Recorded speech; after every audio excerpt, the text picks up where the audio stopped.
Key levels are super important in successful trading, and 90% of traders are not profitable because they fail to identify key levels correctly. Let's get started. Key levels in trading are the turning points in the market, which happens at event areas.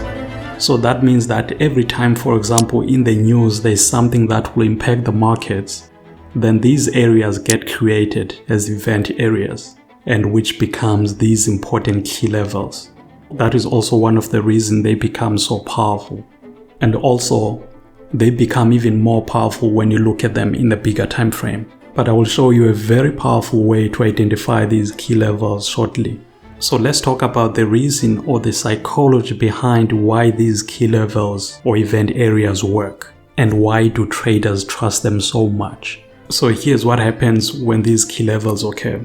So in this area where there is key levels, there's usually a big amount of sell orders that happen in this area. Sell orders or sell trades. Then when those sell trade happens, the market goes down. And it goes down because of the imbalance in the market, because the buyers are being offsetted by these sellers in a strong manner. So what happens then is that some of these sell orders get filled, which means the orders get matched so that those trades get filled. Then the market quickly runs down. As you can see, it quickly goes down.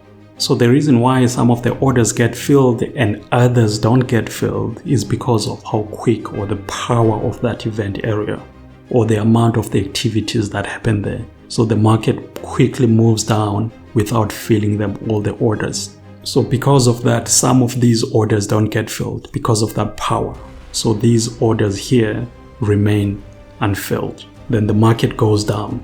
So in future, the market will go down and slowly go back to that area again, as you can see here. Then when the market is back here, those orders are still there, and then those orders will kick the market in again to go down, which makes that level to sell again. And that's one reason. And the other reason is because of the psychology of traders, that when they see a key level, they draw their lines, and when the market gets there, they sell.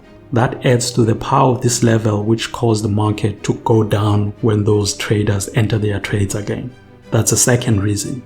And the third reason is, since we had an event area previously and the market went down and it goes back into this area again, another event area happens in this same spot, which happens to have orders that were not filled from the previous event area, which makes this, plus the psychology of traders seeing support and resistance or whatever the case, that makes this area even more powerful, which makes the market to go down again.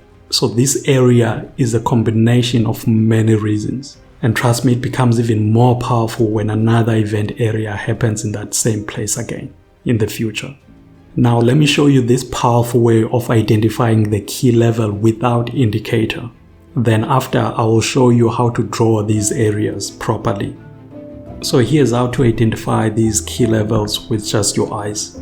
So as you can see here, there was these strong red candles that caused the push down, and it went even further down. So when you see that, then where that started becomes the key level, especially when it started with a strong move like it did here. So once you notice that, then that's when you decide, okay, this is where my key level is going to be at. And the market then goes down, then that's when you consider that key level in the future when it gets there. Which means when you see that key level, you can draw the line and wait for the market to get into that area in the future. Then this is where you can start looking at other confluences. Maybe if there's another event area that you can match your trades with in that level, which becomes even more powerful. So that's pretty much how to identify these key levels. Basically, you see a strong move, which is followed by all the same color candles. If it's a bullish, it's going to be green candles. Then after those candles die down, then you can mark that area as a key level, so that when the market goes back there in the future, like it did here, then that's when you can consider taking your trades. So before I show you another very, very powerful way that big players are using to increase the probability of these key levels, Let me first show you some examples of how to draw these levels correctly. So when you draw key levels, everything starts with a daily time frame. Then you can start drawing the key level from there. For example, you identify this key level, then you draw the line and connect it to another key level. And if there's more, you keep going and connecting those key levels because they become even more powerful when there's multiple of them. Then you continue drawing these key levels on every other areas of the chart where you see all these strong moves that happened. Like you can see here, there was some buy move, some small buy moves, some buy moves, and some sell moves from here. Then you can go to a smaller time frame, for example 1 hour in this case. Then you continue drawing your key levels like this. So the aim is that when you take the trade, you know where to expect to reactions in the market. That becomes very, very important because this is how you also decide where your entry is, where your stop loss is in the market. For example, in this case, if this market drops down to this level, you will consider taking a buy trade from here. Then the market goes to this next level. So basically this next level becomes your target in this regard. And next time, let's say the market comes back up and go back in again there, then now this level becomes your entry and that level becomes your target. So once you have these levels, it also helps you to know where to expect the reaction, where to expect the market to do something, which means those areas will become your take profit or your entries. So that makes it so powerful in that regard. So now let me show you how big players identify key levels. So when the big players spot a key level, like I showed you in the previous section, so what they do, they take it a step further by looking at the volume indicator. So they add a volume indicator on top of identifying a key level, which becomes even more powerful. So they go down to a smaller time frame, like in 3 minutes in this case. This is where now the volume details will make a lot of sense. You see the intricacies of the volume. You see what ticked where in the chart as far as the volume is concerned.